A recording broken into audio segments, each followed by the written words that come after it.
51 அதிகாரம்.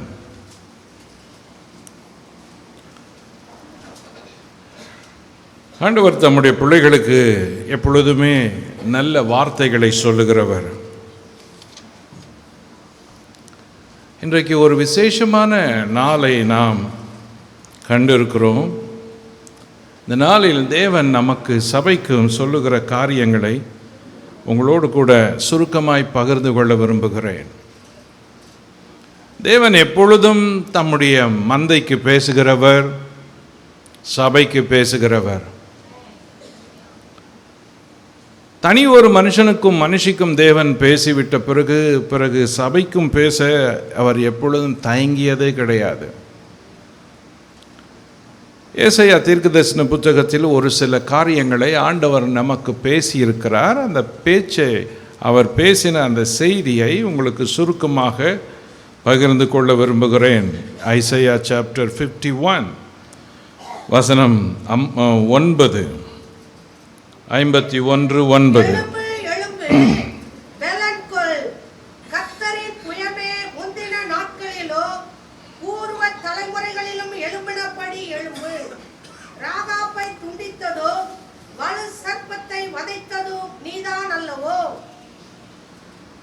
எழும்பு எழும்பு, பலன்கொள், கர்த்தரின் புயமே, முந்தின நாட்களிலும் பூர்வ தலைமுறைகளிலும் எழும்பினபடி எழும்பு. ராகாப்பை துண்டித்ததும் வலு சர்ப்பத்தை வதைத்ததும் நீதான் அல்லவோ? ஆண்டவர் தம்முடைய பிள்ளைகளை பார்த்து எழும்பும்படி சொல்லுகிறார். பல முறை ஆண்டவர் இப்படி சொன்னது உண்டு. இதே 51 அதிகாரத்திலே 17 வசனத்திலும் தேவன் எழும்பு என்று சொல்லுகிறார். 52 அதிகாரம் 1 வசனத்தில் எழும்பு எழும்பு சீயோனே, உன் வல்லமையை தரித்துக்கொள் என்று சொல்லுகிறார். 60 அதிகாரம் 1 வசனத்தில் எழும்பி பிரகாசி என்று சொல்லுகிறார். தேவன் நம்மை எழுப்புகிறார், எழும்பி நம்மை பயன்படுத்துகிறார், எழும்பி நிற்க வைக்கிறார், எழும்பி தாம் சித்தமானதை செய்வதற்கு ஆண்டவர் நம்மை அனுப்புகிறார். பல முறை தேவன் பல மனிதர்களுக்கு அப்படி செய்தது உண்டு. மோசே தேவ சமூகத்தில் விழுந்து கிடந்த பொழுது தேவன் மோசே எழுந்து போ, அங்கே ஜனங்கள் தங்களை கெடுத்து கொண்டார்கள் என்று தேவ சமூகத்தில் விழுந்து ஜெபம் பண்ணி கொண்டிருந்த மோசேயை தேவன் எழுப்பி அனுப்புகிறார்.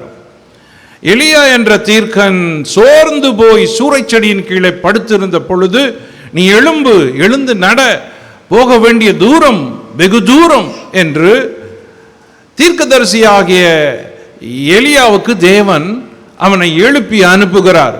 ஆண்டவர் இயேசு பலரை பார்த்து எழுந்து நட, எழுந்து உன் படுக்கை எடுத்துக்கொண்டு போ என்று அனுப்புகிறார். தேவன் நம்மை எப்பொழுதுமே எழுப்புகிற ஒரு தேவனாய் இருக்கிறார். அதிலும் இந்த இடத்துல தேவன் தம்முடைய சபைக்கு சொல்லுகிற காரியம் என்ன? உங்கள் சபைக்கு ஆண்டவரே நான் என்ன சொல்ல வேண்டும் என்று நான் இரவெல்லாம் ஜெபம் பண்ணி கொண்டிருந்தேன். ஆண்டவரே, நான் அவர்களுக்கு போகும்போது ஒரு வார்த்தையை, உம்மிடத்திலிருந்து வரும் வார்த்தையை சொல்ல வேண்டும்.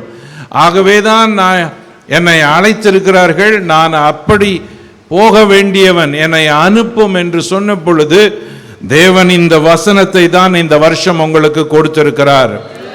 இந்த 22ஆம் ஆண்டினுடைய செய்தி என்ன?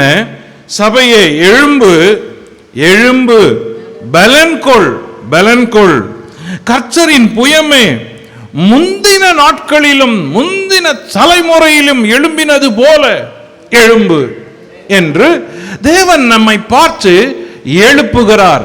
முந்தைய எழும்பினது போல, முந்தைய முற்பிதாக்கள் எழும்பினது போல, தீர்க்கதரிசிகள் எழும்பினது போல, தீர்க்க தரிசினிகள் எழும்பியது போல, ஆதி சபை எழும்பியது போல சபையே இந்த 22ஆம் வருஷம் நடந்து வந்திருக்கிற இதை விட நீ இரண்டத்தனையான பலத்தோடு இனிமேல் எழும்ப வேண்டிய சபையா இருக்கிறாய்.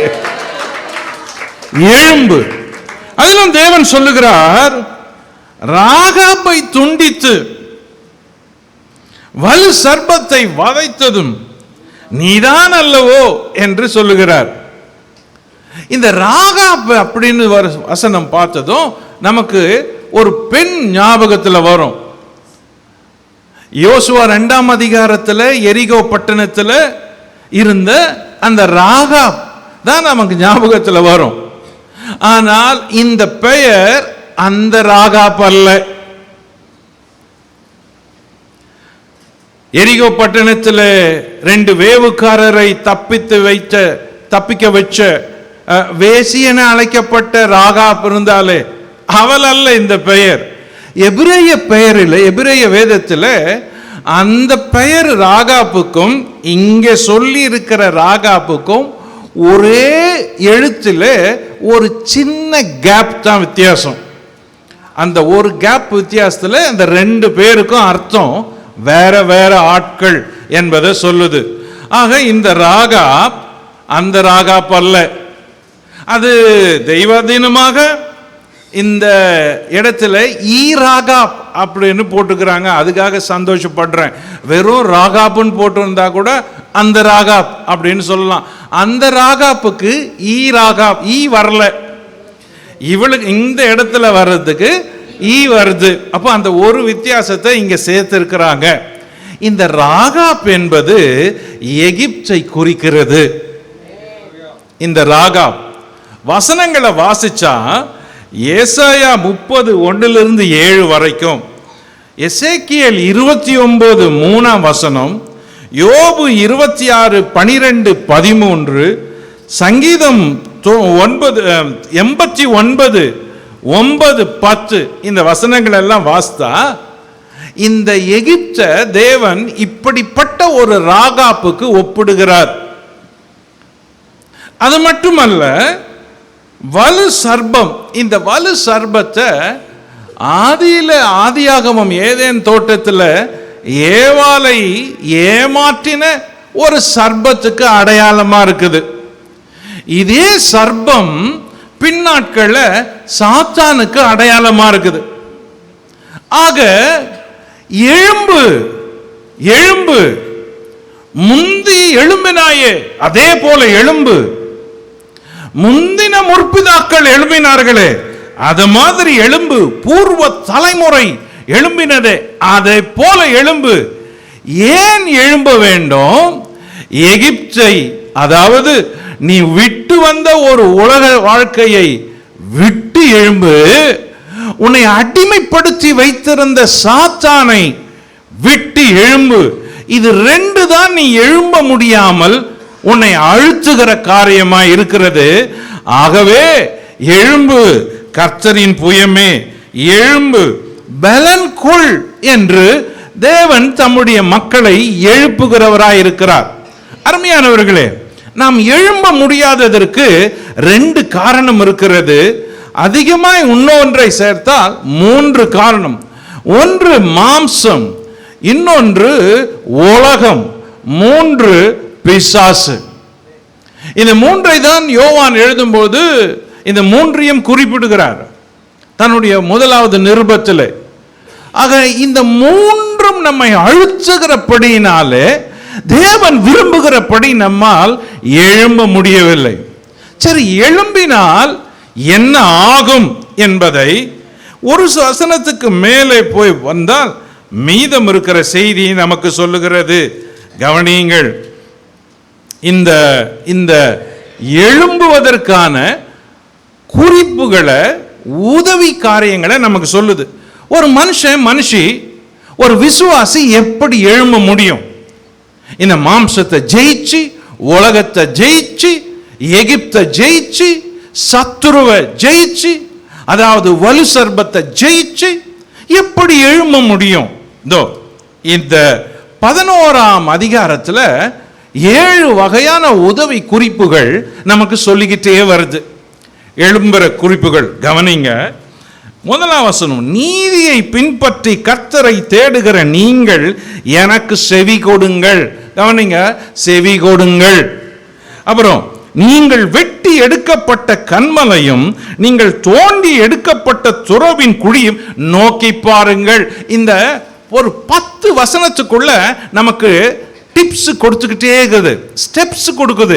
எப்படி நீ எழும்ப முடியும்? தோ ஃபர்ஸ்ட் ஸ்டெப், செகண்ட் ஸ்டெப், ஏறிக்கிட்டே போ, third, fourth, fifth, sixth, seventh, ஒரு 7 ஸ்டெப்ஸ் நம்ம எழும்புறதுக்கான படிகளை சொல்லுது. முதல்ல செவி கொடுங்கள், ரெண்டாவது நோக்கி பாருங்கள், மூணாவது 2வது வசனம், உங்கள் தகப்பனாகிய ஆபிரகாமையும் உங்களை பெற்ற சாராளையும் நோக்கி பாருங்க. உங்க முற்பிதாக்களை நோக்கி பாருங்க. எப்படி எழும்பினாங்க? ஒண்ணுமே இல்ல, தேவனை நம்பி எழும்பிட்டாங்க. ஒண்ணுமே இல்ல, சரீரம் செத்து போச்சு, தேவனை விசுவாசித்தாங்க, எழும்பிட்டாங்க. யாருமே இல்ல, தேவனை மட்டும் நம்பி வந்தார் ஆபிரகாம், எழும்பிட்டாரு. தனி ஒரு மனுஷனா வந்தாரு, ஆபிரகாம தேவன் தகப்பனா மாத்திட்டாரு. அப்ப எழும்பினாரு, தேவன் எழுப்பினாரு. அதை நோக்கி பாரு, ஆண்டவர் உன்னை கூட மாற்றுவாரு. நீ ஒரு தனி ஒருத்தியா, தனி ஒருவனா, நீ எழும்ப முடியும். நீ சாரால போல கஷ்டப்பட்டுறியா, ஆபிரகாம போல கஷ்டப்படுறியா, தேசதாரியா சுத்துறியா, உன்னால எழும்ப முடியும். அதனால அதை நோக்கிப்பார் அப்படின்றாரு. அதுக்கு பிறகு அவர் எழும்புவதற்கான உதாரணங்களை சொல்றது. 4ஆம் வசனம், என் ஜனங்களே எனக்கு செவி கொடுங்கள், எனக்கு கேளுங்க, நான் உனக்கு சொல்றேன். அப்புறம், என் ஜாதியாரே என் வாக்கை கவனிங்க. ஏய், லிசன் லிசன் லிசன். நீ எதையோ கவனிக்கிறிய, என்ன கவனி, என்ன கவனி, நீ மேல எழும்பிடுவ, கவனி. அதுக்கப்புறம் 6ஆம் வசனம், உங்கள் கண்களை வானத்துக்கு ஏறிடுங்கள், மேல பாரு, மேல பாரு, தேவனை பாரு. உனக்கு மேல ஒரு தேவன் இருக்கிறாரு, நீ எழும்பிடுவ, இந்த நிலையிலிருந்து எழும்பிடுவ, இந்த இடத்திலிருந்து ஆண்டவர் உன்னை உயர்த்திடுவாரு. உன் வாழ்க்கை மாறும், குடும்பம் மாறும், உன் சூழ்நிலை மாறும். இதே மாதிரி தேவன் உன்னை வச்சிருக்க மாட்டாரு. உன்னை எழும்புவதற்காக தேவன் ஆயத்தமா இருக்கிறாரு. நீ அவரை நோக்கி பாரு அப்படின்றார். 7ஆம் வசனம், நீதியை அறிந்தவர்களே, என் வேதத்தை இருதயத்தில் பதித்திருக்கிற ஜனங்களே எனக்கு செவி கொடுங்கள் அப்படின்றாரு. என்ன மாதிரி பரிசுத்த ஆவியானவர் நம்ம பார்த்து ஏங்குறாரு பாருங்க. நீங்க எழுந்த முடியும். நீதியுள்ள ஜனங்களே, ரட்சிக்கப்பட்ட ஜனங்களே, சபைக்கு வர ஜனங்களே, என் வசனத்தை கேட்கிறவங்களே, என்னை துதித்து பாடுகிறவர்களே, எழும்புங்க, எனக்கு செவி கொடுங்க, அப்ப நீங்க எழும்பிடுவீங்க அப்படின்னு சொல்றாரு. இந்த அதிகாரத்துல தேவனுடைய பிள்ளைங்க எழும்பினா தேவனுடைய சபை எழும்பும். தேவனுடைய சபை எழும்பும். ஒருவேளை ஆண்டவர் உங்களை இவ்வளவு நாள் நடத்திட்டு வந்திருக்கிறாரு, இவ்வளவுதான் நமக்கு அளவா, இவ்வளவுதான் நம்ம லெவலா, இவ்வளவுதான் நமக்குடைய கெப்பாசிட்டியா, இவ்வளவுதான் நமக்கு மக்களா, அப்படி கூட நீங்க யோசிக்கலாம். ஆனால் ஆண்டவர் ஒரு நாளும் அப்படி யோசித்ததே இல்லை, அப்படி யோசித்தது இல்லை. ஆண்டவர் எப்பவுமே ஒரு அளவை வச்சுட்டு அதுல மீதம் எடுக்கும்படிக்கு செய்வாரு, மீதம் எடுக்கும்படி செய்வாரு. மீதத்தை சுமந்தாங்க சீஷருங்க. முதல்ல கொஞ்சம் இருந்தது, 5 அப்பம் 2 மீன். எல்லாரும் சாப்பிட்டு திருப்தி அடைந்து எல்லாம் சரியா போகல. மறுபடியும் 12 கூடைகள் நிரம்ப எடுத்துக்கொண்டு அவர்கள் மீதம் சுமந்தாங்களே. தேவன் உங்களுடைய குறைவுகளில் இருந்து உங்களை தூக்கி நிறுத்தி மீதம் எடுக்க செய்ய வல்லமை உள்ளவரா இருக்கிறாரு, வல்லமை உள்ளவரா இருக்கிறாரு. இவ்வளவு வருஷம் நீங்கள் சேவித்த ஆராதித்த தேவன் உங்களை கைவிடவே மாட்டாரு. இவ்வளவு கஷ்டத்தின் மத்தியில கர்த்தரை பற்றி கொண்ட உன்னை ஆண்டவர் ஒரு நாளும் மறக்க மாட்டாரு. இவ்வளவு நாட்கள் உனக்கு உண்மையா இருந்தவர் இனிமேலும் வர நாட்கள்ல இன்னும் உண்மையா இருப்பாரு. அதனால எழும்பு, கர்த்தரின் புயமே எழும்பு, தேவ சபையே எழும்பு, விசுவாசியே எழும்பு, ரட்சிக்கப்பட்டவனே, ரட்சிக்கப்பட்டவனே, அபிஷேகிக்கப்பட்டவனே எழும்பு, எழும்பு. தேவன் உனக்கு புது பலனை கொடுக்க வல்லவரா இருக்கிறாரு. இப்போ எழும்பும்படி தேவன் எதிர்பார்க்கிறாரு. இவ்வளவு வருஷம் நீங்க ஒருவேளை சோர்ந்து இருக்கலாம், தளர்ந்து இருக்கலாம், அல்லது மனம் உடைஞ்சு இருக்கலாம், குழப்பம் இருக்கலாம், சஞ்சலம் இருக்கலாம். உன் வீட்டில் பிரச்சனை இருக்கலாம், உன் சர்ச்சில் பிரச்சனை இருக்கலாம். ஆனால் ஆண்டவர் உன்னை ஒரு நாள் அப்படி பார்க்கல. தேவன் உன்னை திரும்பவும் எழும்பும்படிக்கு திரும்ப கட்டுகிற தேவனாவே இருக்கிறாரு. ஆண்டவர் வாழ்க்கையை கட்டுகிறவர், அவர் சபையும் கட்டுகிறவரா இருக்கிறாரு. ஆண்டவர் உன் குடும்பத்தை கட்டுகிறவர், அவர் சபையும் கட்டுகிறவரா இருக்கிறாரு. அப்ப தேவன் உன்னை கட்டுறாரு, அப்புறம் உன் குடும்பத்தை கட்டுறாரு, அப்புறம் உன் சபையை கட்டுறாரு. உன் சபை கட்டுப்படுமானால் இந்த சமுதாயமும் இங்க இருக்கிற மக்களும் கட்டப்படுவார்கள். சரி, இந்த தேவனான் நாம் என்னத்துக்காக எழும்பலாம் என்பதை இந்த அதிகாரத்தில் அந்த தேவனுடைய பிள்ளைகளுக்கான ஒரு வசனத்தை சொல்லுது. அது ரொம்ப ஆச்சரியமான வசனமா இருந்தது. வாசிப்போம். அதே 51 அதிகாரம் 11 வசனம்.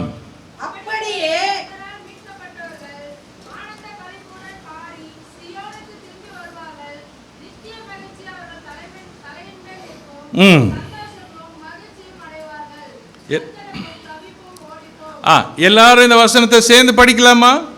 அப்படியே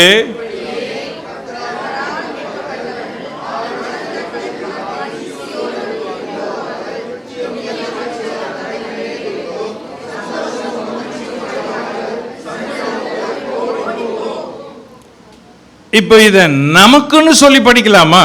இங்க பாருங்க.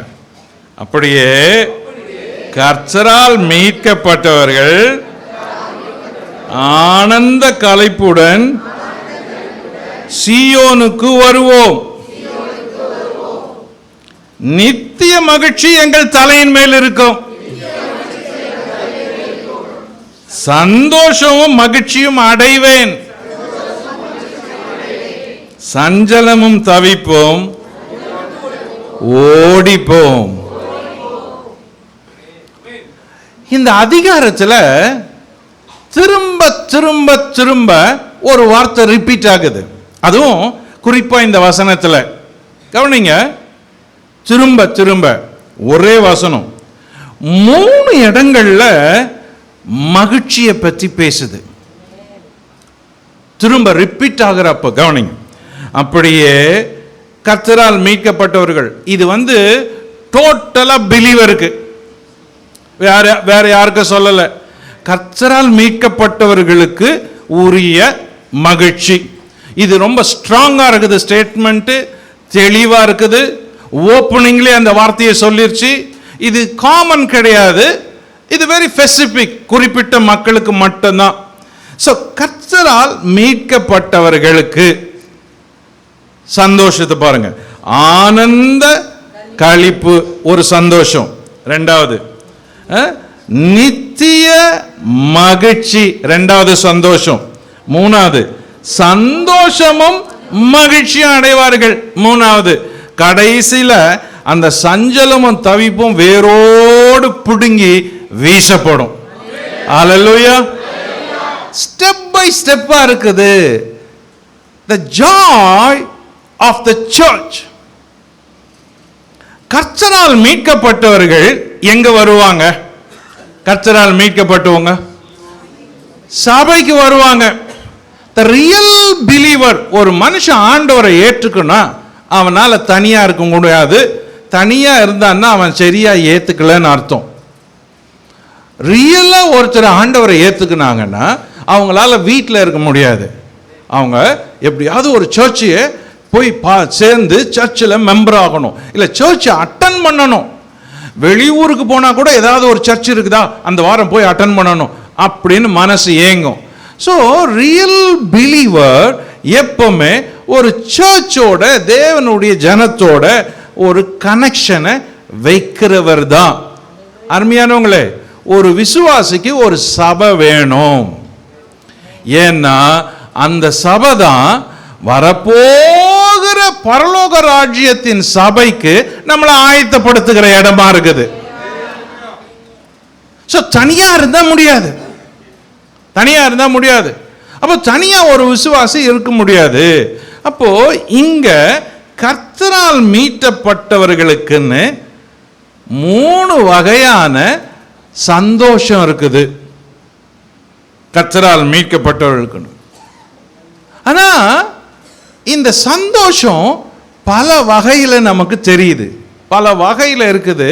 அந்த சந்தோஷத்தை இதுவரைக்கும் நாம பார்க்கல.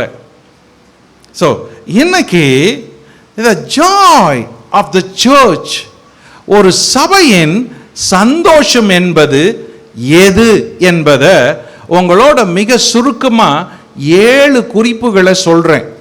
நான் பொதுவாக நீளமாக பேசக்கூடிய ஆள். ஒரு பக்கம் நான் பைபிள் டீச்சராக இருந்தாலும் basically I am a preacher. நான் ப்ரீச்சராக தான் ஊழியத்தை தொடங்கினேன். ஆனால் செய்திகள் அதிகமாக இருக்கிறத பாதியில் விட முடியல. நீளமாக இல்லைனாலும் உங்களுக்கு சுருக்கமாக சொல்கிறேன். இந்த 22வது வருஷம் ஆண்டவர் உங்கள் சபைக்கு, இந்த சபைக்கு, இந்த விசுவாசிக்கு சொல்லும்படியாய் என்னை அனுப்பினதை உங்களுக்கு சொல்லுவதற்காக இந்த இடத்தில் நிற்கிறேன். Number 1, listen. The joy of a church. ஒரு சபையின் மகிழ்ச்சி என்பது என்ன? வழக்கமா சபையில செய்தி இருக்கும், வொர்ஷிப் இருக்கும், சாட்சி இருக்கும், மெசேஜ் இருக்கும், திருவிருந்து இருக்கும், சாப்பாடு கூட இருக்கும். அடுத்த லெவலுக்கு உள்ள வேற ஒரு சாப்டர் திருப்பினா சர்ச்சுக்குள்ள குழப்பம் இருக்கும், பிரிவினை இருக்கும், சண்டை இருக்கும். இப்படி சாப்டர் பை சாப்டரா போயிட்டே இருக்கும். ஆனால் ஒரு சபைக்குள்ள சந்தோஷம் இருக்குமா? ஆனா சந்தோஷம் இருக்கும். ஆதி சபையில அந்த சந்தோஷம் இருந்துச்சு. ஆதி சபையில எல்லாரும் ஒற்றுமையா இருந்தாங்க. ஆதி சபையில ஜனங்கள்லாம் பெருகுனாங்க. ஒருவனும் தனக்குரியதுன்னு எதுவுமே சொல்லல. ஆனா ஜனங்கள்லாம் பெருகி ஆத்துமாக்கள் கூடிக்கிட்டே போறாங்க. அப்போ அனுதினமும் ரட்சிப்பு நடந்துகிட்டே இருக்குது. டெய்லி ஜனங்க உள்ள வராங்க, பேப்டிசம் சர்வீஸ் நடக்குது, டெய்லி ஜனங்க ஆட் ஆகிட்டே போறாங்க. அப்போ அந்த பட்டணம் முழுவதும் சந்தோஷமா மாறிடுச்சு. அப்போ ஜாய் ஆஃப் எ சர்ச், கர்த்தரால் மீட்கப்பட்டவர்களுக்கு ஒரு சபை இருக்குது. அந்த சபை சந்தோஷம் நிறைந்த சபையா இருக்குது. கவனிங்க, வாட் இஸ் த ஜாய்? ஒரு சபையின் சந்தோஷம் என்ன? Number 1, the joy of salvation. லூக்கா எழுதின சுவிசேஷம் 5ஆம் அதிகாரம். லூக்கா எழுதின சுவிசேஷம் 15ஆம் அதிகாரம் 15:7. அதுபோல மனம் திரும்ப அவசியமில்லாத 99 நீதிமான்களை குறித்து சந்தோஷம் உண்டாகிறதை பார்க்கிலும் மனம் திரும்புகிற ஒரே பாவியின் நிமித்தம் பரலோகத்தில் மிகுந்த சந்தோஷம் உண்டாயிருக்கும் என்று உங்களுக்கு சொல்லுகிறேன். 6. வீட்டுக்கு வந்து சிநேகிதரையும் அயலகத்தாரையும் கூட வரவழைத்து காணாமற் போன நாட்டை கண்டுபிடித்தேன், என்னோடு கூட சந்தோஷப்படுங்கள் என்பான் அல்லவா? 10. அதுபோல மனம் திரும்புகிற ஒரே பாவியின் நிமித்தம் தேவனுடைய தூதருக்கு முன்பாக சந்தோஷம் உண்டாயிருக்கிறது என்று உங்களுக்கு சொல்லுகிறேன். 32. உன் சகோதரனாகிய இவனோ மரித்தான், திரும்பவும் உயிர்த்தான், காணாமற் போனான், திரும்பவும் காணப்பட்டான். ஆனபடியினாலே நாம் சந்தோஷப்பட்டு மகிழ்ச்சியா இருக்க வேண்டுமே என்று சொன்னான். இந்த சாப்டர்ல தொலைஞ்சு போனது ரொம்ப இருக்குது, இந்த 15th சாப்டர்ல. ஆனால் இந்த சாப்டர்ல திரும்ப திரும்ப வர சந்தோஷம் என்ற வார்த்தை இருக்கு பாருங்க. அந்த வார்த்தை திரும்ப திரும்ப வருது. சந்தோஷம். ஒரு வீட்டுக்கு சந்தோஷம், ஒரு மனுஷனுக்கு சந்தோஷம், ஒரு சபைக்கு சந்தோஷம். எது தெரியுமா? ஒரு ஆத்துமா மனம் திரும்பி ஆண்டவரை அறியும் பொழுது சந்தோஷம் உண்டாகுது. ஹல்லேலூயா. Number 1 joy. உங்க சர்ச்சுக்கு இதுவா தான் இருக்கணும். Number 1 joy. Every week, every month யாராவது ஒருத்தர் புதுசு வரணும். அதுதான் எல்லாரும் சந்தோஷப்படணும். அதுதான் எல்லாருக்கும் சந்தோஷம். ஜாய் ஆஃப் த சர்ச் அப்படின்னா முதல்ல இந்த மனம் திரும்பி ஆண்டவரை ஏற்றுக்கொண்டு ரட்சிப்பு அடைந்து கர்த்தரை தேடி ஒரு ஆத்மா உள்ள வந்தா சபையெல்லாம் சந்தோஷப்படணும். அந்த சந்தோஷம் உங்க சபையில இனிமே வேணும், அது இனிமே வரணும். ஹல்லேலூயா. புதுசா வந்தவங்களை பார்த்து கை கொடுத்துட்டு பேசிட்டு போகணும். புதுசா வந்தவங்களை பார்த்து பழைய விசுவாசி நின்று விசாரிச்சு நலம் விசாரிச்சு அவங்களுக்கு ஒரு ஜெபம் பண்ணி அவங்களுக்கு சந்தோஷமா 4 வார்த்தை சொல்லிட்டு போற அளவுக்கு சந்தோஷம் உள்ள ஒரு சர்ச்சா இது.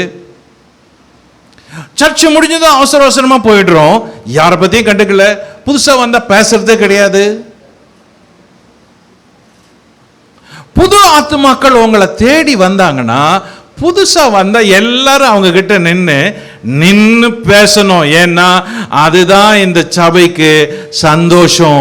ஒரு ஆத்துமா உள்ளே வருமானால் அதுவே இந்த சபையின் சந்தோஷம். வேற ஒரு சந்தோஷம் பெரிய சந்தோஷம் இல்லை, வேற ஒரு சந்தோஷம் பெருசு இல்லை. உங்க சர்ச்சினுடைய சந்தோஷமே just one soul, new soul.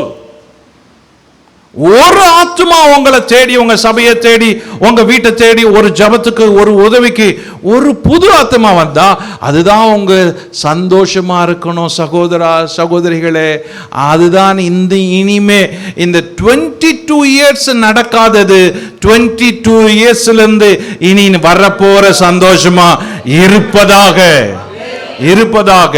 Be careful. ஒவ்வொரு ஆத்மாவுக்காக எல்லாரும் சேர்ந்து சந்தோஷப்படணும். புது ஆத்மா வந்தா எல்லாரும் ஜாய்ஃபுல்லா கை தட்டணும், ஜாய்ஃபுல்லா அவங்களோட நிக்கணும், ஜாய்ஃபுல்லா விசாரிக்கணும் உங்களுக்கு என்ன அப்படின்னு. அப்படி ஒரு ஆத்மாவா நீங்க இருந்தீங்கன்னா நீங்க தான் உண்மையான சந்தோஷம், கர்த்தரால் மீட்கப்பட்டவர்கள். நீங்க தான் ஆனந்த களிப்போடன் பாடக்கூடிய சந்தோஷத்தின் கூட்டத்தில் இருக்கக்கூடியவங்க. Number 2, the joy of the church. Number 2, the joy of his presence. சங்கீதங்களின் புத்தகம் 16ஆம் சங்கீதம், சங்கீதம் 16, சங்கீதம் 16, 11. ஜீவ மார்க்கத்தை எனக்கு தெரியப்படுத்துவீர், உம்முடைய சமூகத்தில் பரிபூர்ண ஆனந்தமும் உம்முடைய வலது பார்சத்தில் நித்திய பேரின்பமும் உண்டு. இங்க ஆனந்தம் பேரின்பம் அப்படின்னு சொல்லுது. ஆனால் ஒரு வசனத்தை சொல்லுது, ஜீவ மார்க்கத்தை எனக்கு தெரியப்படுத்திட்டீர். நான் ஜீவ மார்க்கத்தை அறிஞ்சிட்டேன். அருமையானவங்களை, உங்களை பலர் ஜீவ மார்க்கத்துக்கு வந்துட்டீங்க. அதுக்கு உங்க முகம் சாட்சி, உங்க உடை சாட்சி, உங்க பேச்சு சாட்சி, உங்க வீடு சாட்சி. ஜீவ மார்க்கத்துக்கு வராதப்ப உங்க வீடு அப்படி இல்லை, நீங்க அப்படி இல்லை, உங்க பேச்சு அப்படி இல்லை, உங்க ட்ரெஸ் அப்படி இல்லை. இப்ப எல்லாமே மாறி போச்சு. உங்களை பார்த்தாலே நீங்க ஜீவ மார்க்கத்தில் நடக்கிறவங்க வந்துட்டீங்க. ஏதோ ஒரு புது மார்க்கம், அது இயேசுவின் மார்க்கம் உங்களை மாத்திடுச்சு அப்படின்னு உங்களை பக்கத்தில் இருக்கிற சபைக்கு வராத ஆளுங்க கண்டுபிடிச்சிட்டாங்க. ஆனால் இந்த ஜீவ மார்க்கத்தில் வந்தவங்க, உம்முடைய சமூகம் இருக்கு பாருங்க, இஸ் பிரசன்ஸ். அந்த பிரசன்ஸ்ல ஒரு ஜாய் இருக்குது. உம்முடைய சமூகத்தில் பரிபூர்ண ஆனந்தம், ஜாய். உம்முடைய வலது பார்சத்தில் நிச்சய பேரின்பம். What a great joy! The பிரசன்ஸ்ல இருக்கிற சந்தோஷம் சர்ச்சுக்கு வேணும். தேவனுடைய சமூகத்தில் நீங்க வந்தீங்கன்னா சந்தோஷமா வரப்ப நீங்க என்னத்தான் சோகமா இருந்தாலும் கர்த்தருடைய ஆலயத்தில் சமூகத்தில் வந்த பிறகு எல்லாத்தையும் தூக்கி போட்டு ஆண்டவர் சமூகத்தில் கவலையெல்லாம் தூக்கி போட்டு உட்கார்ந்து, தேவனே உங்க சமூகத்தில் வந்துட்டேன் போதும். ஒரு ராஜா சொன்னான், பாதப்படி செருப்பு கழற்ற இடத்துல இடம் கிடைச்சா போதும், அங்க உட்கார்ந்தாலே போதும், உம்முடைய பிரகாரங்களில எனக்கு வாசல்ல உட்கார்ந்தா போதும்னு ராஜா சொன்னான். ஆனா நான் வாசல்ல கூட உட்கார்ல ஆண்டவரே, உங்க சமூகத்துல தேவாலயத்துக்கு வந்துட்டேனே, இதுவே எனக்கு பெரிய சந்தோஷம் ஆண்டவரே.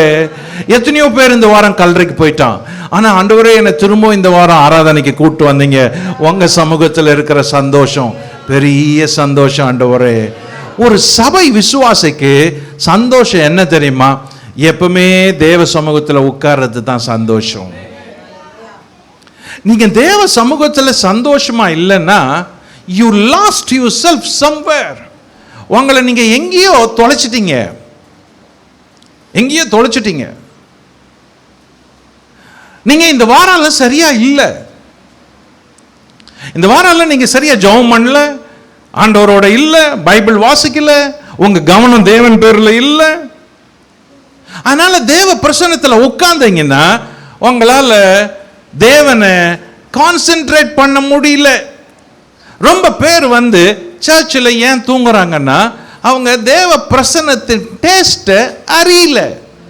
தேவ பிரசன்னம் இருந்தா உங்களால தூங்கவே முடியாது, டைம் போறதே தெரியாது, எல்லாத்தையும் மறந்து ஆண்டவரை மட்டும் நினைச்சுக்கிட்டே இருப்பீங்க.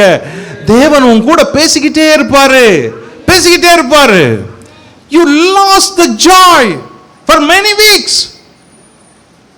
ரொம்ப பேரு கர்த்தருடைய ஆலயத்துக்கு உள்ள சந்தோஷமா இல்ல, சோகமாவே இருக்கிறீங்கன்னா நீங்க இந்த சந்தோஷத்தை எங்கேயோ தொலைச்சிட்டீங்க. அருமையானவங்களே, வேத வசனம் சொல்லுது, எழும்பு பலன் கொள், கர்த்தரால் மீட்கப்பட்ட ஜனமே, நீ ஆனந்த களிப்புடன் சீயோனுக்கு வா.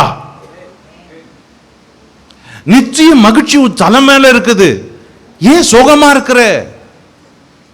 நீ போய் சேர வேண்டிய இடம் கூட சந்தோஷமான இடம். ஆக எவ்வளவு கஷ்டம் இருந்தாலும் ஆண்டவருடைய சமூகத்துக்கு வந்துரு, இது உனக்கு சந்தோஷத்தை உண்டாக்கிடும். கர்த்தர் உனக்கு அப்படிப்பட்ட சந்தோஷத்தை வச்சிருக்கிறாரு. கர்த்தரால் மீட்கப்பட்ட ஜனத்துக்கு உரிய சந்தோஷம் இது. Number 3, the joy of worship. சங்கீதம் 95, சங்கீதம் 95 1 2. கர்த்தரை கெம்பீரமாய் பாடி நம்முடைய இரட்சணிய கன்மலையை சங்கீர்த்தனம் பண்ணக்கடவோம் வாருங்கள். துதித்தலுடனே அவர் சன்னதி முன்பாக வந்து சங்கீதங்களால் அவரை ஆர்ப்பரித்து பாடக்கடவோம். கம்பீரம், ஆர்ப்பரிப்பு, இது ஒரு சந்தோஷம். ஒரு சபையின் சந்தோஷம் எது தெரியுமா? ஆராதனை. ஒரு சபையின் சந்தோஷம் ஆராதனை. ரொம்ப விசுவாசிங்க ஆராதனையில சந்தோஷமா இல்லை. ரொம்ப விசுவாசிங்க ஆராதனையில சந்தோஷமா இல்லை. ரொம்ப விசுவாசிங்க ஆராதனைக்கு வந்த பிறகு தங்களையே கட்டி போட்டு கொள்றாங்க. ரொம்ப விசுவாசிங்க ஆராதனைக்கு வந்த பிறகு கூட தங்களையும் தங்க வீட்டையுமே நினைச்சிட்டு இருக்கிறாங்க. இன்னும் இந்த புத்தி மண்ணோட ஒட்டி போய் கிடக்குது. உங்களுடைய எண்ணங்கள்லாம் உங்க பிரச்சனையோடவே சிக்கி கிடக்குது, சிக்கி கிடக்குது. கர்த்தரால் மீட்கப்பட்டவர்கள், விடுவிக்கப்பட்டவர்கள் அப்படின்னு உனக்கு ஒரு பேர் இருக்குது இல்ல? ஆண்டவர் உன்னை உடைச்சி உடைச்சி கூட்டிட்டு வந்துட்டாரு. திரும்பவும் நீ ஆண்டவருடைய சமூகத்தில் ஆராதனையில் உட்கார்ந்துட்டு அதையே நினைச்சிட்டு இருக்க கூடாது.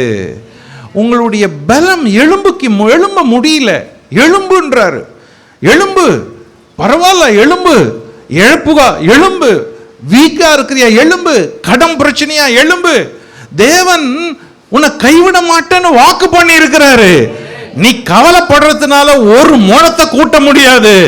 ஆனால் நீ எழும்பி தேவனுடைய கரத்தை பிடிச்சு கொண்டால் தேவன் உன் கரத்தை பிடிச்சு உன்னை நடத்த வல்லமை உள்ளவரா இருக்கிறாரு.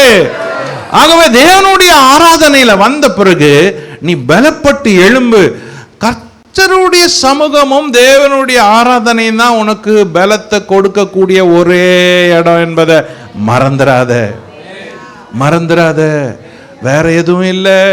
காமெடி எல்லாம் சும்மா சிரிக்க வைக்கும். ஆனால் உன்னை உள்ளான மனுஷனை, உள்ளான மனுஷியை கஷ்டப்படுற உன் உள்ளத்தை தூக்கி நிறுத்தக்கூடிய ஒரே ஒருவர் ஆண்டவர் மட்டும்தான், ஆண்டவர் மட்டும்தான்.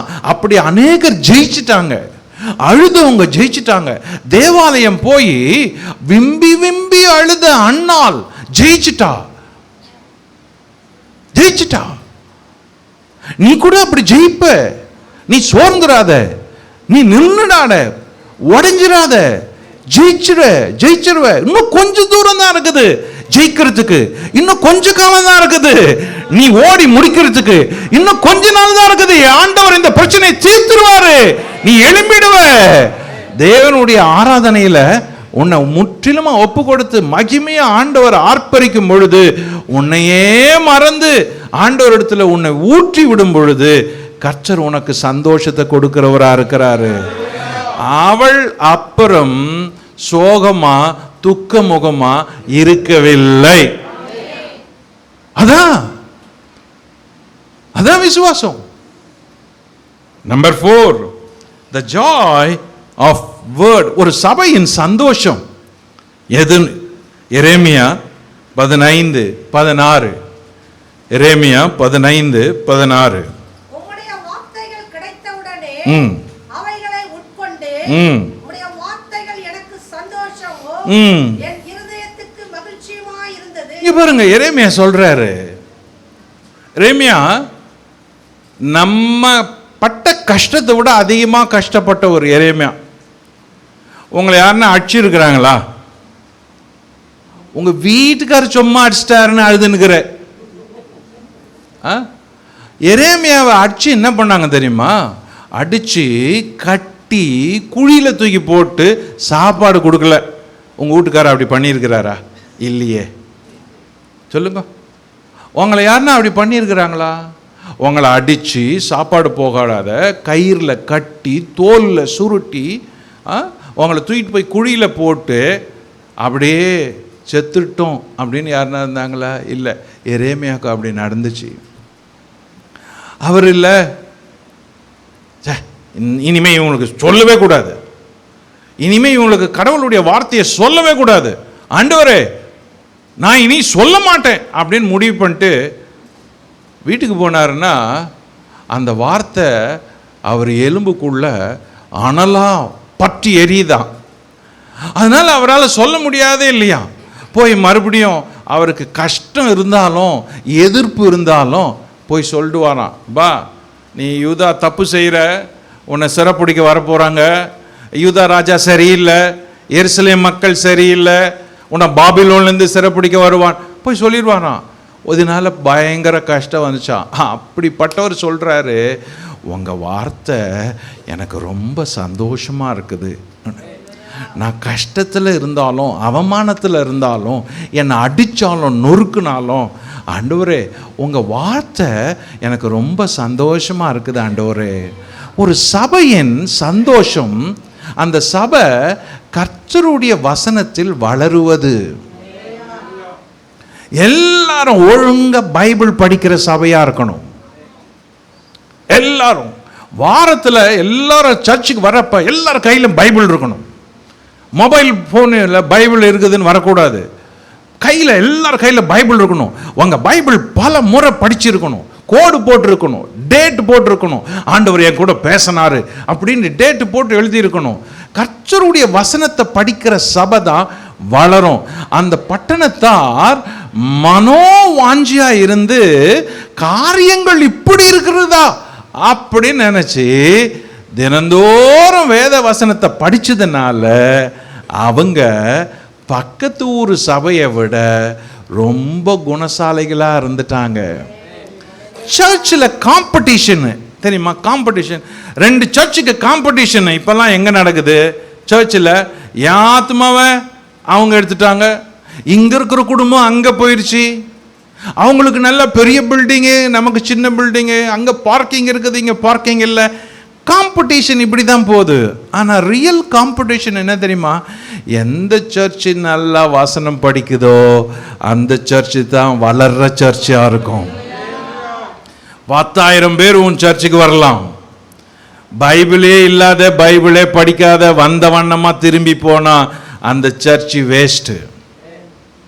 10 பேர் உங்க சர்ச்சில் இருக்கலாம், 10 பேரும் அலர்ட்டா தேவனுடைய வசனத்தை படிக்கிற மக்களா, ஆண்டவர் மேல வாஞ்ச உள்ளவங்களா, ஆனல் பறக்கிறவங்களா, ஆண்டவரை நம்பி விசுவாசிக்கிறவங்களா, ஜஸ்ட் அந்த 10 பேர் இருந்தா கூட அந்த சர்ச் வளர்ந்துரும். அது பவர்ஃபுல் சர்ச்சா இருக்கும், பவர்ஃபுல் சர்ச்சா இருக்கும். அந்த சபையை பார்த்து பிசாசு நடுங்குவான், அந்த சபையை பார்த்து உலகம் நடுங்கும், அந்த சபையை பார்த்து தெருவில் இருக்கிற எல்லாரும் பயப்படுவாங்க. ஏன்னா அது பிரைன் சர்ச். அதே போல அது வேர்ட்ல நிரம்பின சபையா, வார்த்தையின் சபையா இருக்கும். மக்களே, தேவனுடைய சபையை படிக்கணும். அதான் உங்களுக்கு சந்தோஷம். தேவனுடைய சபை வார்த்தையை படிக்கணும். வாலிப பிள்ளைங்க படிக்கணும். நேரம் கிடைக்கிறப்பெல்லாம் படிக்கணும். டைம் கிடைக்கிறப்பெல்லாம் படிக்கணும். ஹாலிடேல எல்லாம் படிக்கணும். ஜஸ்ட் ஒரு அதிகாரம் மட்டும் படிச்சுட்டு திருப்தி அடைஞ்சிடக்கூடாது. பைபிளை திரும்ப திரும்ப படிக்கணும். பகல்ல இருக்கிறப்ப படிக்கணும். வீட்டு வேலை முடிச்சிட்ட பிறகு படிக்கணும். ஒரு நாளைக்கு பைபிளை நீங்க எவ்வளவு படிக்கிறீங்களோ அதுவே உங்களுக்கு சந்தோஷம், மன திருப்தி. கர்த்தர் பேசிக்கிட்டே இருப்பாரு. உங்க சந்தோஷம் உங்களுடைய வசன படிப்புல தான் இருக்குது. அப்போ ஒரு சபையின் வளர்ச்சி, சந்தோஷம் அவர்களுடைய வசனத்தில் இருக்குது. வசனத்தில் இருக்குது. Number 5, the joy.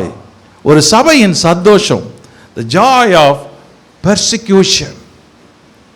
உபத்திரவத்தில் இருக்குது. வாசிப்போம். அப்போஸ்தலர் 41, அப்போஸ்தலர் 41 5:41. அவருடைய நாமத்துக்காக தாங்கள் அவமானம் அடைவதற்கு பாத்திரராக எண்ணப்பட்டபடியினால் சந்தோஷமாய் ஆலோசனை சங்கத்தை விட்டு புறப்பட்டு போய் தினந்தோறும் தேவாலயத்திலேயோ வீடுகளிலேயும் இடைவிடாமல் உபதேசம் பண்ணி இயேசுவே கிறிஸ்துவென்று பிரசங்கித்தார்கள். இங்க பாருங்க, அவங்களுக்கு உபத்திரம் இருந்துச்சு, ஆனால் அதெல்லாம் தூக்கி போட்டு சந்தோஷமாக போனாங்களாம். அது ரொம்ப கஷ்டமான வேலை. அருமையானவங்களே, அடிச்சிடலாம், 4 வார்த்தை 4 முறை அடிச்சிடலாம், அது கொஞ்ச நேரம் மறந்துடும். ஆனால் உபத்திரவப்படுத்திட்டு பேசிட்டு அவமானப்படுத்திட்டு ரோட்டில் நிற்க வச்சு எல்லாரும் முன்னால் காலரை பிடிச்சி அங்கியை பிடிச்சி காரி துப்பி அவமானப்படுத்திட்டு போகிறப்ப அவங்க அதை உதறிட்டு சந்தோஷமாக நடந்து போகிறாங்களாம். இதுதான் அவங்கள ஆச்சரியமாக்குச்சு. ஒரு சபையினுடைய உபத்திரவம் அந்த சபையை மகிழ்ச்சிக்குள்ளா மாற்றிக்கிட்டே இருந்துச்சு. யாரும் கவலைப்படலை. எந்த அளவுக்கு உபத்திரப்பட்டாங்களோ அந்த அளவுக்கு, எந்த அளவுக்கு அழுத்தப்பட்டாங்களோ அந்த அளவுக்கு வளர்ந்தாங்க. மருத்துவச்சிகள் எந்த அளவுக்கு அந்த கர்த்தருக்கு பயந்தாங்க பாருங்க. அவங்க ஆண் பிள்ளைகளெல்லாம் கொன்று போடும்படி சொன்னான் ராஜா. ஆனால் அவங்க ஆண் பிள்ளைகளை கொன்று போடவே இல்லை. பயங்கர உபத்திரம். அங்கே ஒரு 2 நல்ல பேர் வச்சிருந்தான், அதுங்க ஆண் பிள்ளைன்னா உயிரோடு வச்சிருச்சான். தேவன் பார்த்தாரு, சுற்றி உபத்திரம், கொல்றான் ராஜா. ஆனால் அங்கே ஒரு 2 பேர் இருந்தாங்க, ஆண் பிள்ளைகளெல்லாம் உயிரோட வச்சு. அதனால் மருத்துவச்சிகளை தேவன் ஆசீர்வச்சாராம். எவ்வளோ ஒரு நல்ல கவனிக்கிற தேவன் உன்னுடைய தேவன். உன் உபத்திரவத்தை மறந்துடுவாரா? ஆஃப்டர் ஆல் 2 மருத்துவச்சிங்க, நர்ஸுங்க, பிரசவம் பார்க்குறவங்க கர்த்தருக்கு பயந்தாங்கன்றதுனால மருத்துவச்சிகள் குடும்பமெல்லாம் ஆசீர்வாதம் பெற்றுச்சே. ஆண்டவர் உன்னை மறந்துடுவாரா? உன் ஜபத்தை மறந்துடுவாரா? உன் உபத்திரவம் பெருசு, உன் இழப்பு பெருசு, உன் அவமானம் பெருசு. நீ எவ்வளோ சகிச்சிட்ட, எவ்வளோ இழந்துட்ட, எவ்வளோ கஷ்டப்பட்டுட்ட. இயேசுவை ஏற்றுக்கொண்ட பிறகு உன்னை பார்த்து ஒரு சிலர் சொன்னாங்க நீ நல்லாவே இல்லைன்ட்டாங்க. ஆனால் இந்த இயேசு உன் மேலே வச்சிருக்கிற அன்பு அவங்களுக்கு தெரியாது. இந்த இயேசு உன்னை நேசிக்கிற நேசம் அவங்களுக்கு தெரியாது. இந்த இயேசு உன்னை நேசிக்கிறதுனால தான் இன்னைக்கு வரைக்கும் உன்னை நிற்கிற, நடக்கிற, உயிரோடு இருக்கிற. இன்னைக்கு இந்த இயேசு உன் கூட இருக்கிறதுனால தான் நீ ஜீவிக்கிற.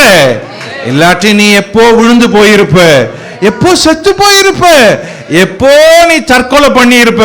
இந்த இயேசு உன்னை காப்பாற்றி வாழ வச்சு இருக்கிறாரு.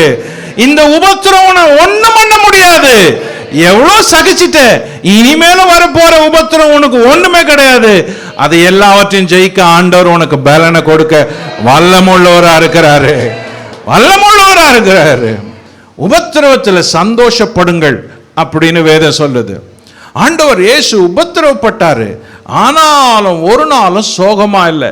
அப்போஸ்தலர்கள் உபத்திரவப்பட்டாங்க, ஒரு நாளும் ஊழியத்தை நிறுத்தலை. ஊழியத்தை நிறுத்தலை. ஒரு வார்த்தை சொல்லிட்டாங்கன்னு ஊழியத்தை நிறுத்திட்டேன். ஒரு வார்த்தை சொல்லிட்டாங்கன்னு ஜெபக்குழுவை நிறுத்திட்ட. ஒரே ஒரு வார்த்தை, ஒரு பிரச்சனை வந்துச்சுன்னு ரெண்டா உடைஞ்சு போச்சு, போறது இல்லை. கவனிங்க, உபத்திரவத்தை சகிக்கிறதுக்கு ஆண்டவர் உனக்கு பலனை கொடுக்கும் பொழுது நீ அதை சகி, பொறுமையா சகி, மௌனமா சகி, ஏற்றுக்கொள்ளு. கர்த்தருக்காக ஏற்றுக்கொள்ளு, கர்த்தருக்காக ஏற்றுக்கொள்ளு. ஆண்டவருக்காக பொறுமையாரு. உன் புருஷனுக்காக அவ்வளவு அமைதியா இருக்கிறியே, ஆண்டவர் நிமித்தம்தான். ஆண்டவர் வந்ததுனால தான் இவ்வளவு பொறுமையா இருக்கிற. ஆண்டவர் வந்ததுனால தான் இவ்வளவு இழப்புலையும் சகோதரா நீ நிக்கிற. வேலை போச்சு நிக்கிற, வீட்டுல மரணம் வந்துச்சு நிக்கிற, உன் சகோதரன் ஏமாத்திட்டான் நிக்கிற, உன் வீட்டை இழந்த நிக்கிற, உன் பொருளை பணத்தை இழந்த நிக்கிற. இவ்வளவு இழப்புகளின் மத்தியிலும் நீ நடக்கிறனா, அது ஆண்டவர் உனக்கு வச்சிருக்கிற இரக்கம். உதவி செய்கிற தேவன் உன்னை கவனித்துக் கொண்டே இருக்கிறாரு. Joy of the church, ஒரு சபையின் சந்தோஷம் என்பது. ஆறாவது, the joy of the Holy Spirit. கலாத்தியர் 5:22. கலாத்தியர் 5:22. ஆவியின் கனியோ அன்பு, சந்தோஷம், சமாதானம், நீடிய பொறுமை, தயவு, நற்குணம், விசுவாசம். ஆவியின் கனியில ஒரு சந்தோஷம் இருக்குது.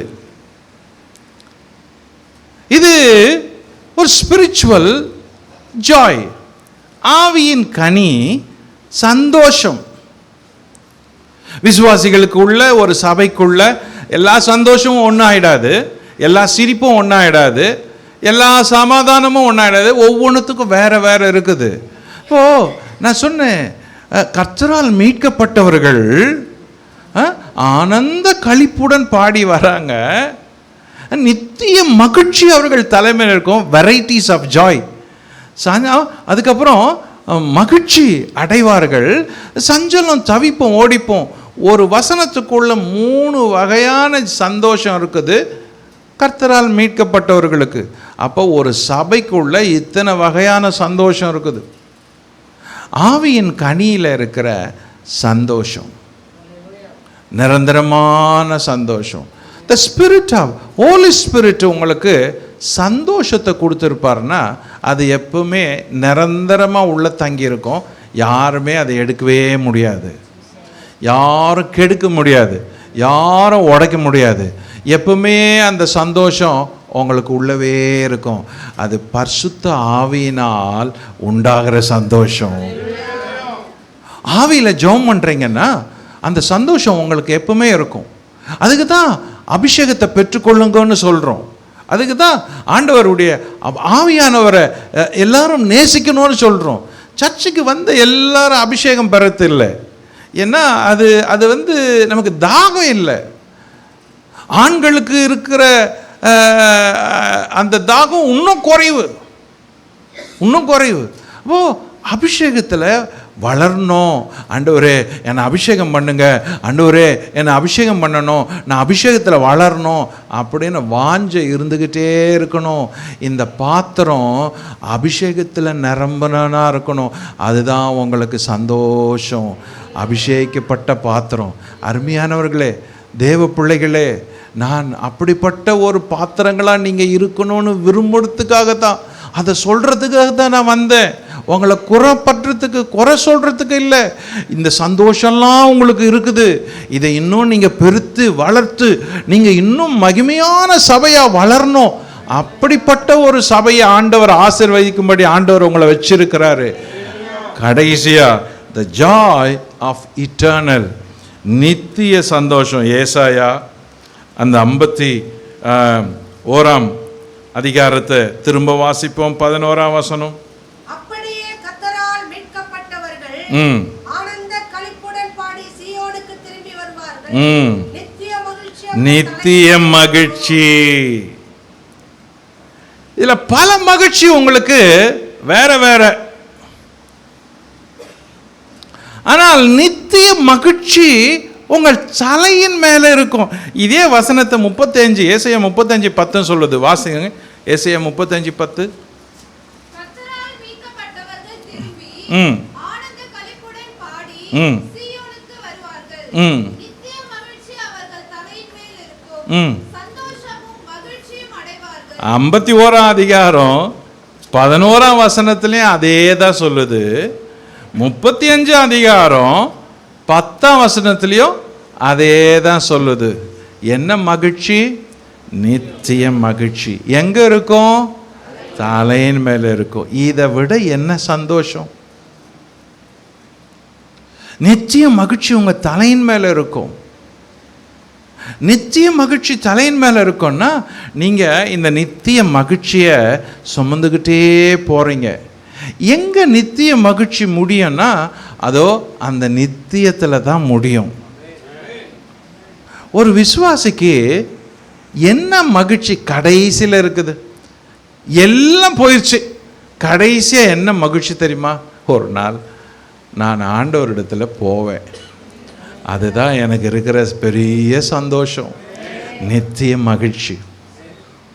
ஒரு நாள் நான் நித்தியத்துக்கு போவேன். ஏசப்பா என் கூட இருப்பார், நான் அவரோட இருப்பேன். அதுதான் எனக்கு நித்திய மகிழ்ச்சி. எப்பொழுதும் என் தலையின் மேலே அதுதான் நித்திய மகிழ்ச்சியாக இருக்கும். இந்த உலகத்தில் 1000 தடைகளை நீங்கள் தாண்டி வந்திருக்கலாம், கஷ்டத்தை சுமக்கலாம், பாடு, வேதனை, கண்ணீர், வறுமை, தரித்திரம், இழப்பு, காயம், வியாதி, கொடுமை, இவைகளின் மத்தியில் நீங்கள் ஒரு விசுவாசியாக இருக்கலாம். ஆனால் உங்களையே அறியாத ஒரு மகிழ்ச்சி உங்கள் தலையின் மேல் இருக்குதே, அது நித்திய மகிழ்ச்சி.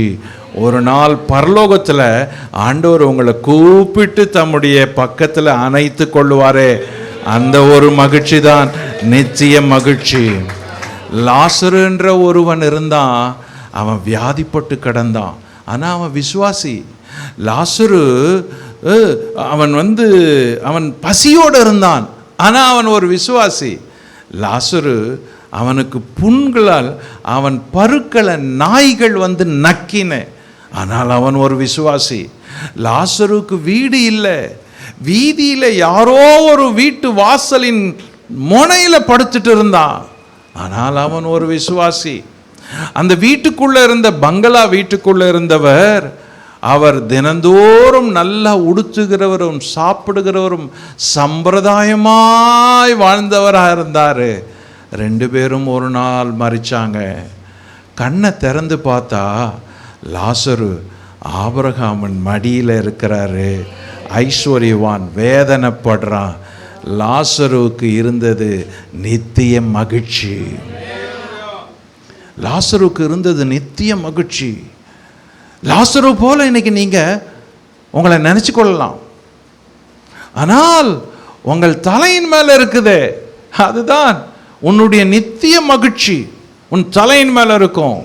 ஒரு நாள் உன்னை வேதனைப்படுத்தின அந்த சஞ்சலமும் உன்னை தவிக்க வச்ச தவிப்பும் ஓடிப்போம் அப்படின்னு சொல்லுது. அப்போ அந்த நித்திய மகிழ்ச்சிக்காக தான் நாம் எல்லாம் முயற்சித்து கொண்டே இருக்கிறோம். அந்த நித்திய மகிழ்ச்சியை அடைவதற்கு தான் நாம் ஆலயத்துக்கு வரோம், செய்திகளை கேட்குறோம், ஆராதனையில் பங்கேற்கிறோம், ஜெபிக்கிறோம், ஆராதனை செய்கிறோம். கர்த்தர் உன்னை அந்த இடத்துல கொண்டு போய் சேர்க்கறதுக்கு தான் இந்த இடத்துல கொண்டு வந்து வச்சிருக்கிறாரு. ஹல்லேலூயா. எல்லாரும் ஒரு நிமிஷம் ஆண்டவரை நோக்கி பார்க்கலாமா? பரலோக பிதாவே, உம்முடைய சபைக்கு இந்த வருஷம் கொடுத்த இந்த வாக்குத்தத்தத்துக்காக ஸ்தோத்திரம் ஆண்டவரே. வாக்குத்தத்தத்துக்காக ஸ்தோத்திரம். எல்லாரும் ஒரு நிமிஷம் ஆண்டவரை ஸ்தோத்திரம் பண்ணலாமா? எல்லாரும் ஸ்தோத்திரம் பண்ணுங்க. கர்த்தர் உங்களை நடத்த போறதுக்காக ஸ்தோத்திரம் பண்ணுவோம். கர்த்தர் உங்கள் காரியத்தை முடித்து தர போறதுக்காக ஸ்தோத்திரம் பண்ணுவோம். கர்த்தர் உங்களை உயர்த்த போறதுக்காக ஸ்தோத்திரம் பண்ணுவோம். கர்த்தர் உங்கள் சஞ்சலத்தை எல்லாம் மாற்றி எடுத்து போட போறதுக்காக ஸ்தோத்திரம் பண்ணுவோம். நெருக்கங்களை எல்லாம் மாற்றி போட போறதுக்காக ஸ்தோத்திரம் பண்ணுவோம். சோகங்களை எல்லாம் எடுத்து போட போறதுக்காக ஸ்தோத்திரம் பண்ணுவோம். உங்கள் மரண வியாதிகளை, தரித்திரத்தையும் அவமானத்தையும் நிந்தையும் ஆண்டவர் துடைத்து போட போறதுக்காக ஸ்தோத்திரம் பண்ணுவோம். ஹல்லேலூயா. கர்த்தர் கொடுக்க போகிற எல்லா வல்லமையான காரியங்களுக்காக செய்ய போற மகிமையான காரியங்களுக்காக ஆண்டவரை ஸ்தோத்திரம் பண்ணுவோம். இன்னும் நடத்த போற பெரிய பாதைகளுக்காக ஆண்டவரை ஸ்தோத்திரம் பண்ணுவோம். விசாலமான வழிகளுக்காக ஆண்டவரை ஸ்தோத்திரம் பண்ணுவோம். வரப்போகிற ஆசீர்வாதங்களுக்காக ஆண்டவரை ஸ்தோத்திரம் பண்ணுவோம். வரப்போற ஆத்துமாக்களுக்காக ஆண்டவரை ஸ்தோத்திரம் பண்ணுவோம். தேவன் செய்ய போற அற்புதங்களுக்காக ஆண்டவரை ஸ்தோத்திரம் பண்ணுவோம். கர்த்தர் வாழ்க்கையை, உங்கள் வாழ்க்கையை தொட்டு ஆசீர்வதிக்க போறதுக்காய் ஸ்தோத்திரம் பண்ணுவோம். ஹalleluya. எல்லாரும் கரங்களை தட்டி கர்த்தருக்கு மகிமை செலுத்துவோம். Thank you, thank you, thank you, thank you. மகிமை மகிமை மகிமை மகிமை மகிமை Lord, மகிமை Lord, மகிமை Lord. உமக்கு மகிமை பிதாவே, உமக்கு மகிமை தேவனே. ஒருவருக்கே மகிமை செலுத்துகிறோம். 22 years தேவன் நடத்தி வந்ததுக்காக மகிமை மகிமை மகிமை மகிமை மகிமை மகிமை மகிமை மகிமை உள்ள தேவனுக்கு ஸ்தோத்திரம் ஸ்தோத்திரம் ஸ்தோத்திரம் ஸ்தோத்திரம் ஸ்தோத்திரம் ஸ்தோத்திரம் ஸ்தோத்திரம்பா ஸ்தோத்திரம்பா ஸ்தோத்திரம்பா ஸ்தோத்திரம்பா ஸ்தோத்திரம்பா. We honor you, we glorify you, we adore you. Oh Lord, we thank you, thank you, thank you, thank you, thank you. Lord, கைவிடாது காத்தவர், வாக்கு பண்ணினவர், பொய் சொல்லாதவர், உண்மை உள்ளவர். ஓ ராஜா, உமக்கு கோடா கோடி ஸ்தோத்திர ராஜா, கோடா கோடி ஸ்தோத்திர ராஜா, கோடா கோடி ஸ்தோத்திர ராஜா. கர்த்தரால் மீட்கப்பட்டவர்கள் ஆனந்த களிப்புடன் பாடி சீயோனுக்கு வருவார்கள் என்ற வாக்கின்படி இந்த மக்கள் எல்லாம் ஆனந்தத்தோடு சீயோனுக்கு வரும் வரைக்கும், பரலோக ராஜ்யத்துக்கு வந்து சேரும் வரைக்கும் ஆண்டவராக இயேசுவின் ஆசீர்வாதம் இந்த சபையின் மேலும் இந்த சபையாரின் மேலும் என்றென்றும் தங்கியிருப்பதாக, தங்கியிருப்பதாக ஒப்பு கொடுக்கிற ராஜா, ஒப்பு கொடுக்கிற. வரப்போற வருஷங்களில கர்த்தர் ஜெயம் எடுக்கும். ஆண்டவரை ஜெயக்கொடி ஏற்றுவீராக. சத்துரு வீழ்த்தப்படட்டும், பொல்லாங்கன் வீழ்த்தப்படட்டும். இந்த சபைக்கு விரோதமாய் ஒரு மனுஷனும் எழும்பக்கூடாது. இந்த சபைக்கான வாசல்கள் திறக்கப்படட்டும். அந்த சபையில் உள்ள மக்கள் எல்லாரும் உமக்கு நட்சத்திரங்களாய் பிரகாசிப்பார்களாக. ஆண்டவரே, இவர்கள் எல்லாரும் மேன்மை அடைவார்களாக, வாழ்வடைவார்களாக, சுகம் பெறுவார்களாக, சுகித்திருப்பார்களாக. கர்த்தரை ஆண்டவர் கர்த்தரை பிடித்துக் கொண்டு உயர்ந்திருப்பார்களாக. ராஜா, ஒப்பு கொடுக்கிறோம் தகப்பனே. ஆண்டு வருஷத்துக்காக ஸ்தோத்திரம். பழைய வருஷங்களை எல்லாம் நடத்தி வந்ததற்காக ஸ்தோத்திரம். இனிமேலும் நடத்த போறதுக்காக ஸ்தோத்திரம். எல்லா சபையில ஒற்றுமையை தாரும், அன்பை தாரும், ஐக்கியத்தை தாரும், எல்லாருக்குள்ள தெய்வீக கிருபை தாரும். எல்லாரையும் ஆண்டவரை பிடித்து கொண்டு விசுவாசத்துல நிக்கட்டும். சபையில ஒருவரும் பின்வாங்கி போகக்கூடாது. சபையில ஒருவரும் குளிர்ந்து போகக்கூடாது. ஒருவரும் பழைய பாவத்துல விழக்கூடாது. சபையில எல்லாரும், வீட்டில் இருக்கிற எல்லாரும் முழுவதும் ரட்சிக்கப்படட்டும். ஒவ்வொரு வீட்டாரும் ரட்சிக்கப்படட்டும். புருஷன் மனைவி எல்லாரும் ரட்சிக்கப்படட்டும். பிள்ளைகள் எல்லாரும் ரட்சிக்கப்படட்டும். வீட்டார் எல்லாரும் ரட்சிக்க, இயேசுவின் நாமத்தில் ரட்சிக்கப்படுவார்களாக, ரட்சிக்கப்படுவார்களாக. சத்துரு கட்டி இருக்கிற எல்லா பாவ கட்டுகளை இந்த வருஷத்தோடு உடைக்கிறோம் ராஜா, உடைக்கிறோம் ராஜா. இடம் கொள்ளாமல் போகும் வரைக்கும் இந்த ஜனத்தை ஆண்டவரே வளரச் செய்யுங்க. சபை பெருகட்டும், ஆசீர்வதியும். ஒப்பு கொடுக்கிற தரிசனங்கள் நிறைவேறட்டும். கர்த்தருடைய தூதன் இறங்கி கிரியை செய்யட்டும். எல்லார் வாழ்க்கையில ஆண்டவர் உதவி செய்வீராக. எல்லா தரித்திரங்கள் மாறி போகட்டும். பண கஷ்டங்கள் மாறி போகட்டும். இழப்புகள் எல்லாம் நிற்கட்டும். இயேசுவின் நாமத்தில் உம்முடைய ஜனத்தை இயேசுவின் நாமத்தில் ஆசீர்வதித்து செல்லுகிறேன். இந்த சபையை ஆசீர்வதித்து செல்லுகிறேன். இயேசுவின் நாமத்தினாலே சபை ஜெயம் பெறட்டும் ராஜா, ஜெயம் பெறட்டும். ஒப்பு கொடுக்கிறேன். கோடா கோடி ஸ்தோத்திரம். ஆண்டவர் இயேசுவின் நாமத்தில் ஜெபிக்கிறோம் ஜீவனுள்ள நல்ல பிதாவே, ஆமென். கரங்களை தட்டி கர்த்தருக்கு மகிமை செலுத்துவோம்.